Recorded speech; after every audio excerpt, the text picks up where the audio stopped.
Good morning students. इससे पिछले lecture में हमने देखा था कि जो पारगम्यता होती है उस पारगम्यता के आधार पर झिल्लियाँ कितने प्रकार की होती हैं या फिर झिल्लियाँ किस किस प्रकार का व्यवहार करती हैं। जैसे कुछ झिल्लियाँ पारगम्य होती हैं, कुछ पारगम्य होती हैं, कुछ अर्ध पारगम्य होती हैं और कुछ चयनात्मक पारगम्य होती हैं। या फिर कहें कि एक झिल्ली ही विभिन्न प्रकार के पदार्थों के लिए अपने अलग अलग रूपों को निर्धारित कर लेती है। इससे आगे चलते हैं हम कि पारगम्यता को प्रभावित करने वाले कौन कौन से कारक हैं। तो फर्स्ट ये देखते हैं कि पारगम्यता को जो प्रभावित करने वाले कारक हैं उनमें से जो मेम्ब्रेन होती है, इस मेम्ब्रेन की सरंध्रता,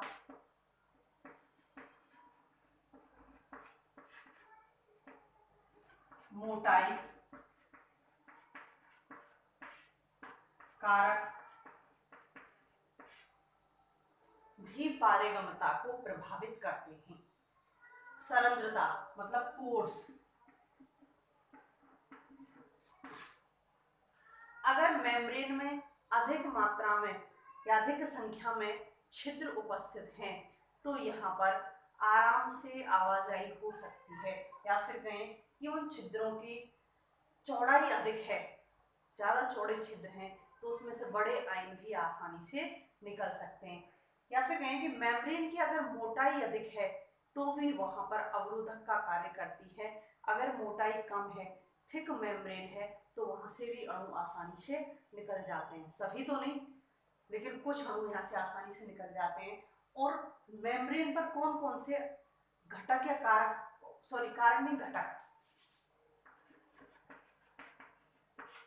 कि मेम्ब्रेन फॉस्फोलिपिड और प्रोटीन के अलावा अगर यहाँ पर कोई और घटक भी प्रेजेंट है तो वो अपना यहाँ पर प्रभाव दिखाएगा, तो वो भी अणु और आयनों की गति को यहाँ पर आने जाने में बाधित करेगा। इसके अलावा टेम्परेचर, अगर टेम्परेचर को बढ़ा दिया जाए, टेम्परेचर को अधिक कर दिया जाए तो पारगम्यता परमेबिलिटी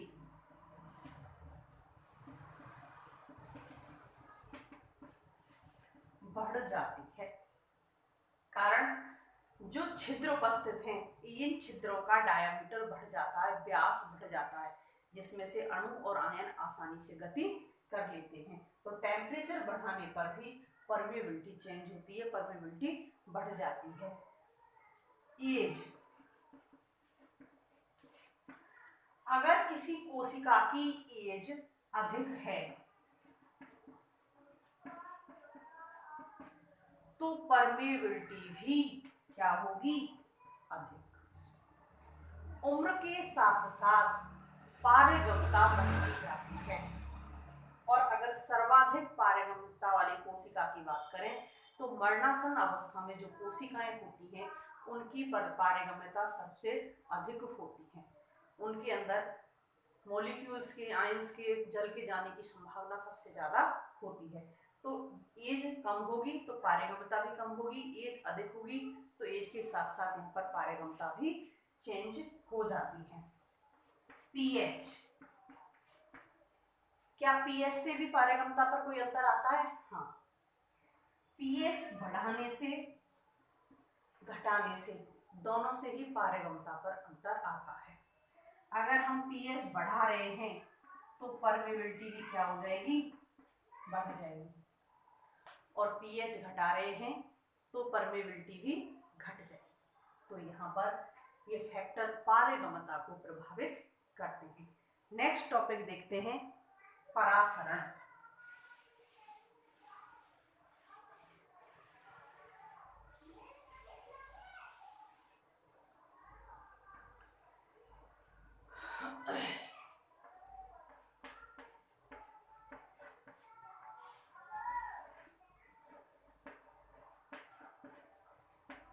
ऑस्मोसिस, परासरण। परासरण क्या है, कैसे होता है? अगर हम परासरण की बात करें तो परासरण भी एक प्रकार से विसरण की ही प्रक्रिया है। यहाँ अंतर केवल इतना है कि जब विसरण की प्रक्रिया होती है तो वहाँ किसी भी प्रकार की दो तंत्रों के बीच में, दो निकायों के बीच में झिल्ली नहीं होती। एक तंत्र से दूसरे तंत्र में डायरेक्टली वहाँ पर प्रवेश होता है। जैसे बीकर के अंदर हमने एग्जाम्पल दिया था कि नीले तोते को डाला और वो चारों तरफ फैल गया बीकर में। ऐसे ही कोशिका के अंदर किसी गैस का प्रभाव, या फिर कमरे में हम इत्र की बोतल खोल दें तो पूरे कमरे में इत्र धीरे धीरे विसरण के द्वारा फैल जाता है। तो यहाँ किसी भी प्रकार की कोई भी मेम्ब्रेन नहीं है। लेकिन यहाँ पर एक सिस्टम से दूसरे सिस्टम की तरफ जब परासरण की प्रक्रिया होती है तो यहाँ मेम्ब्रेन उपस्थित होती है। अगर हम डेफिनेशन के लिए ये कहें कि विलेय या विलायक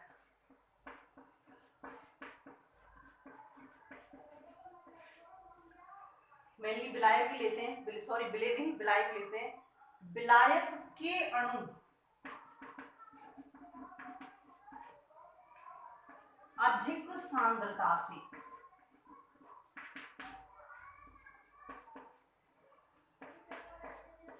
और ये सांद्रता भी किसकी अधिक है? अपनी। विलायक के अणु अपनी अधिक सांद्रता से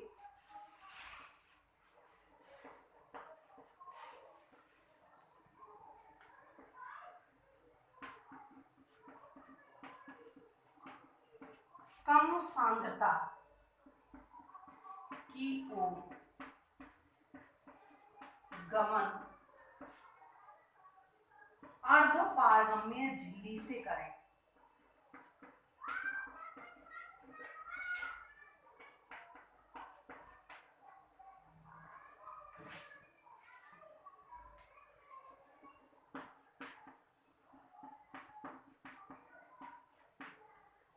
अर्धपारगम्य झिल्ली से करे तो ये प्रक्रिया क्या कहलाती है? परासरण की प्रक्रिया कहलाती है। इसको हम ऐसे भी कह सकते हैं कि विलायक के अणु अपनी अधिक विभव सांद्रता विभव से, विलायक के अणु अपनी जो सांद्रता है इसको हम क्या बोल सकते हैं? सांद्रता विभव से कम सांद्रता विभव की ओर अर्धपारगम्य झिल्ली से होकर गुजरे तो यह प्रक्रिया क्या कहलाती है? परासरण कहलाती है। एक ही बात को घुमा फिरा के हम कई प्रकार से कह सकते हैं। तो कहने की बात यही है कि विसरण के समान होती है, केवल यहाँ पर अर्धपारगम्य झिल्ली का होना आवश्यक होता है। अगर अर्धपारगम्य झिल्ली नहीं है तो ये परासरण ना होकर के क्या होगा? विसरण। परासरण तभी है तब यहाँ पर अर्धपारगम्य झिल्ली प्रेजेंट है।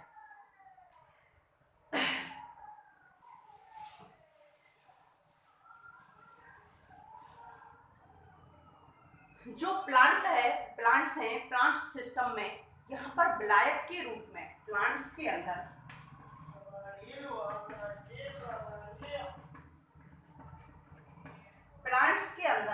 जो विलायक के रूप में काम आता है तो यहाँ विलायक के रूप में हमेशा जल ही काम आता है।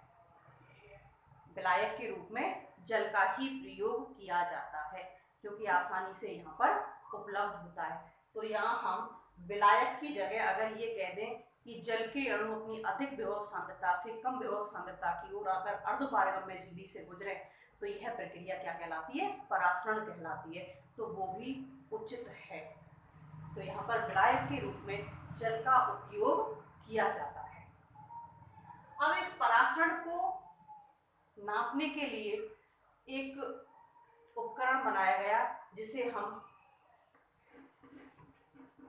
ऑस्मोस्कोप कहते हैं। ऑस्मोस्कोप कहते हैं। इसके द्वारा हम परासरण की क्रिया को माप भी सकते हैं कि परासरण की क्रिया कैसे हो रही है, कैसे नहीं हो रही है। ऑस्मोस्कोप के द्वारा हम नाप सकते हैं। नेक्स्ट देखते हैं कि परासरण होते कितने प्रकार के हैं। परासरण की जो प्रक्रिया होती है वो दो प्रकार से होती है, अंतःपरासरण और बहिर्परासरण। तो स्टूडेंट्स, अंतःपरासरण और बहिर्परासरण को पढ़ने से पहले हमको ये जान लेना चाहिए कि जो सॉल्यूशन होता है वो सॉल्यूशन कितने प्रकार का होता है, बिलियन। तो और ये बिलियन को हम जो प्रकार बता रहे हैं वो किसके सापेक्ष बता रहे हैं। तो यहाँ पर अगर हम बिलियन को पढ़ रहे हैं या बिलियन के प्रकार पढ़ रहे हैं तो ये बिलियन सेल शेप के सापेक्ष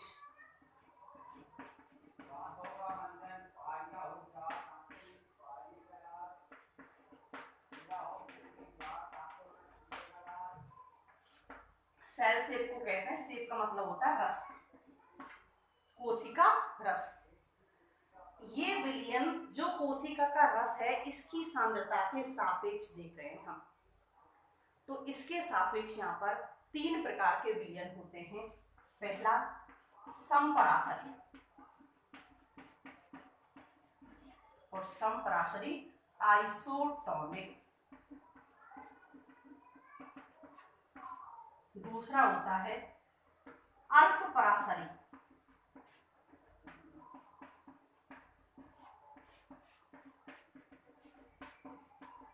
हाइपोटोनिक। थर्ड अतिपराशरी,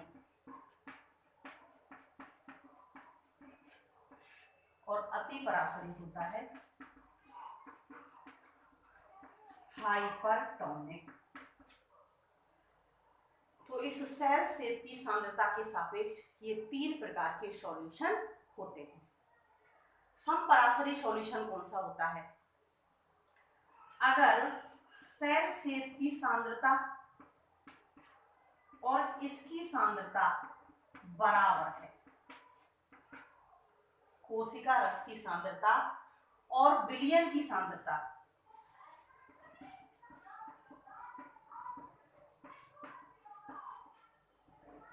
विलयन की सांद्रता अगर बराबर है तो क्या कहलाएगा? विलयन। सेकंड देखते हैं अल्पपराशरी। तो अल्पपराशरी में क्या होगा कि जो विलयन की सांद्रता है, विलयन जो विलयन की सांद्रता है, ये सांद्रता अगर सेल शेप से क्या है, कोशिका रस से कम है तो विलयन क्या कहलाएगा? अल्पपराशरी। विलयन की सांद्रता सेल शेप से कम तो विलयन कहलाएगा अल्पपराशरी। और अतिपराशरी में जस्ट इसके उल्टा हो जाएगा। यहाँ पर जो विलयन की सांद्रता होगी वो क्या हो जाएगी?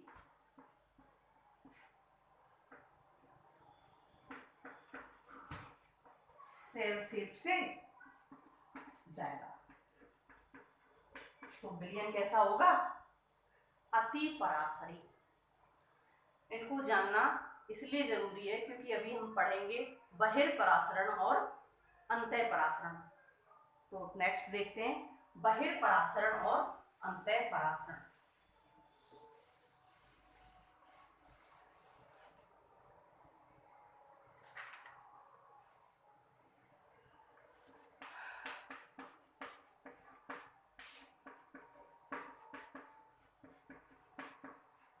परासरण के प्रकार।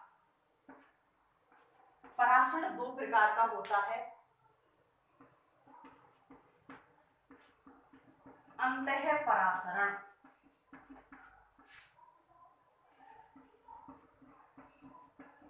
Endo osmosis.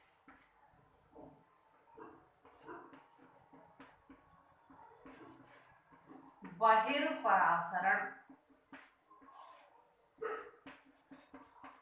एक्सो ऑस्मोसिस। सबसे पहले एग्जाम्पल देखते हैं। देखो, किशमिश को लिया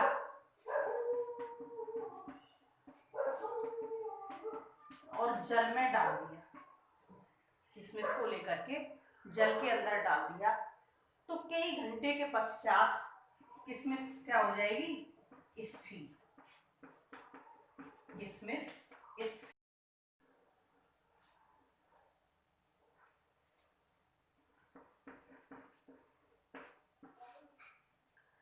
किशमिश क्या हो गई, स्फीत। तो यहाँ पर जो बाहरी सॉल्यूशन था, मतलब जल जो प्रेजेंट था, वो जल किशमिश के अंदर प्रवेश कर गया, प्रवेश करके किशमिश को स्फीत कर दिया। तो ये क्रिया क्या कहलाती है, अंतःपरासरण। दूसरा होता है बहिर्परासरण, एक्सोओस्मोसिस। एग्जाम्पल देखते हैं यहाँ, अंगूर को लिया और अंगूर को शुगर के सांद्र सॉल्यूशन में डाल दिया।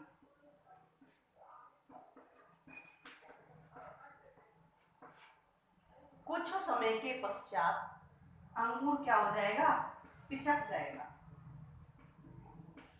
या सुकड़ जाएगा। अंगूर में से जल निकल के कहाँ चला जाएगा, बाहर। तो यहाँ जो अंगूर में से जो जल बाहर चला गया, तो अंगूर क्या हो गया, पिचक गया। तो जल बाहर क्यों गया, तो हमने इससे पहले पढ़े हैं अति पराशरी, अल्प पराशरी और समपराशरी विलयन। अंगूर का और बाहर का, अंगूर के अंदर का और बाहर का जो शुगर का सांद्र सॉल्यूशन है, इनकी सापेक्ष रूप से हम तुलना करें तो ये कैसा है, अति पराशरी, और ये कैसा है, अल्प पराशरी। तो ये यहाँ पर एक्सोओस्मोसिस की प्रक्रिया दिखाएगा। ऐसे ही यहाँ पर किशमिश के अंदर का जो वो है अति, और जो बाहर का जल है ये है अल्प।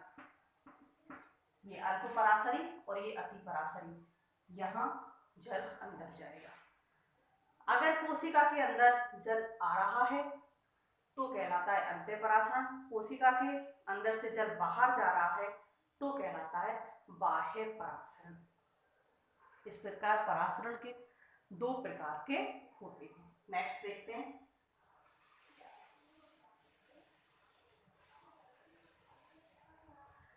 परासरण को एक्सोओस्मोसिस है या एंडोओस्मोसिस है, इसको हम एक प्रैक्टिकल के जरिए भी देखते हैं। एक थिसिल कीप का प्रैक्टिकल आता है, एक पोटैटो का, जिसको हम पोटैटो ऑस्मोस्कोप भी कहते हैं, आलू परासरण मापी।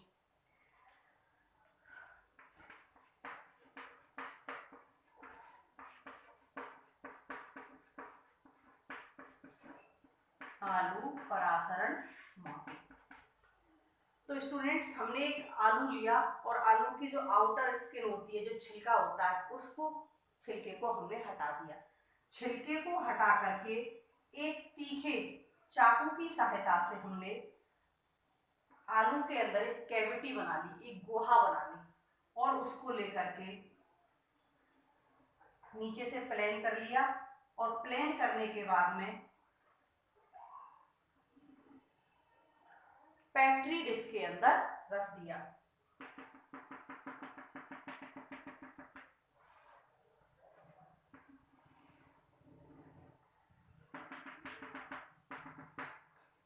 इस पेट्री डिश को हमने जल से भर दिया। पेट्री डिश में क्या है, जल, और इसमें अंदर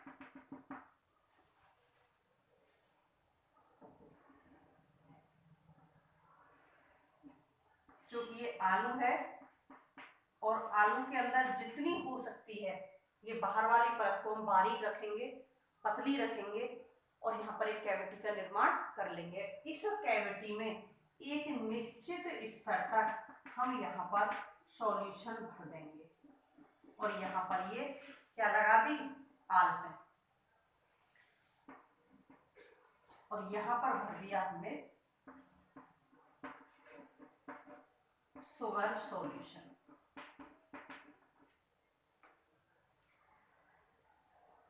चार से 6 घंटे बाद, 4 से 6 घंटे बाद वापस से जब हम इसे देखेंगे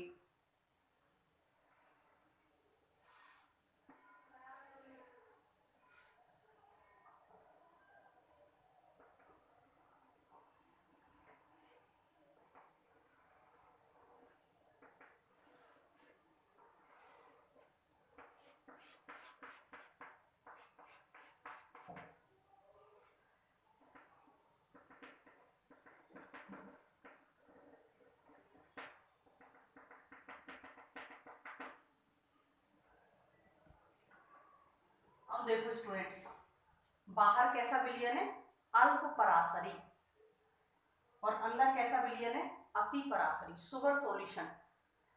तो विलयन कैसा रहा, अति परासरी। तो यहाँ क्रिया किसकी होगी, अंतः परासरण की या बाह्य परासरण की। तो यहाँ पर जो क्रिया होगी, जो बाहर वाला वाटर है ये अंदर प्रवेश करेगा, और अंदर प्रवेश करेगा तो किसकी क्रिया होगी, एंडोऑस्मोसिस की।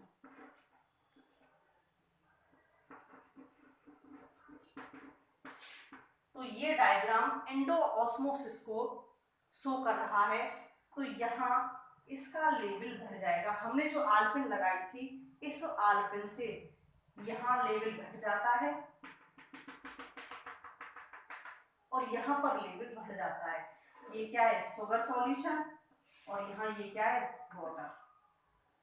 तो 4 से 6 घंटे बाद यहाँ पर हमको जो देखने को मिलता है वो यहाँ एंडोऑस्मोसिस की प्रक्रिया देखने को मिलती है। और उसका कारण क्या है कि जो हमने आलू लिया है, जो एक सेल का कार्य कर रहा है, कोशिका की तरह कार्य कर रहा है, और इसकी जो ये बाहर वाली मोटी जो इसकी भित्ति है, ये एक मेम्ब्रेन की तरह कार्य कर रही है। तो यहाँ सॉल्यूशन अति परासरी है और बाहर सॉल्यूशन कैसा है, अल्प परासरी है। तो यहाँ से पानी अंदर धीरे धीरे प्रवेश करना स्टार्ट हो जाएगा। तो इस प्रकार यहाँ आलू के परासरी मापी द्वारा या पोटैटो ऑस्मोस्कोप के द्वारा हम एंडो परासरण को भी देख सकते हैं और हम एक्सो परासरण को भी, एक्सो ऑस्मोसिस को भी देख सकते हैं। तो यहाँ पर अगर हम इसको उल्टा कर दें, उल्टा कैसे,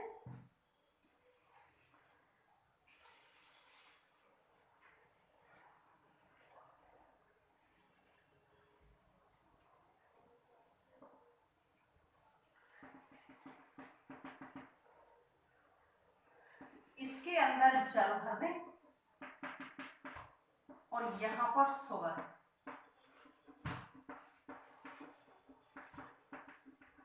बाहर क्या है, शुगर सॉल्यूशन, और अंदर क्या है, हमने इसको यहाँ तक भर दिया, और भरने के बाद में यहाँ हमने निशान लगा दिया, आलपिन को वहां पर लगा दिया, यानी किसी भी चीज से हमको यहाँ पर इसको चिन्हित कर दिया। 4 से 6 घंटे बाद में अगर इसी को हम देखेंगे तो क्या होगा, बाहर क्या है, अति परासरी, और अंदर क्या है, अल्प परासरी। तो प्रक्रिया जो यहाँ पर हमने देखी थी, तो ये क्या हो जाएगी, उल्टी। यहाँ पर लेवल बढ़ जाएगा बाहर की तरफ और अंदर की तरफ घट जाएगा। यहाँ था और ये घट करके कहाँ आ गया, नीचे। तो अब ये किसको शो कर रहा है,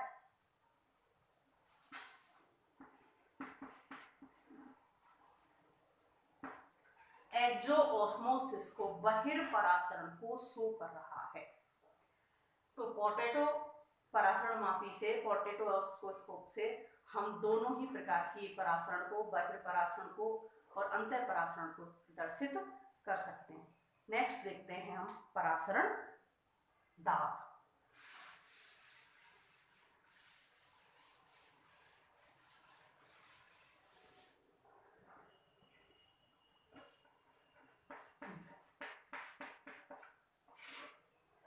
तो स्टूडेंट्स, परासरण दाब कब, क्यों और किस जगह पर लगता है, किस कंडीशनों में लगता है, तो देखते हैं नेक्स्ट वीडियो के अंदर। तब तक के लिए